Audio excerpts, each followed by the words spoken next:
Près de 3 semaines après son incarcération à la prison de la Santé, Nicolas Sarkozy va retrouver la liberté. Sa demande a été approuvée ce lundi matin par la Cour d'appel de Paris et l'ancien président de la République devrait être libéré dans la foulée.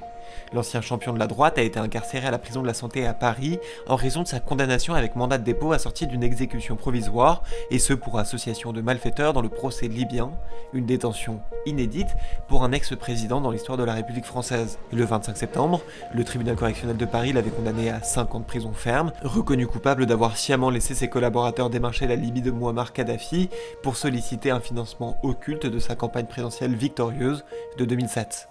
Plus que la condamnation, c'est le mandat de dépôt l'envoyant en prison qui avait suscité la stupeur. Pour les juges, il est justifié par la gravité exceptionnelle des faits. Pour Nicolas Sarkozy, il a été motivé par la haine. Et si quelqu'un a trahi les Français, ce n'est pas moi. Ce critère de la gravité des faits de nature à troubler l'ordre public ne pouvait pas être retenu dans l'examen de la mise en liberté de Nicolas Sarkozy.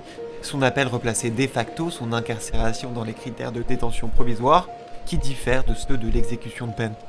Selon l'article 144 du Code de procédure pénale, le maintien en détention n'était possible que s'il était l'unique moyen de protéger des preuves, d'empêcher des pressions ou des concertations, et de prévenir fuite ou récidive, ainsi que de le protéger. Nicolas Sarkozy est cependant placé sous contrôle judiciaire.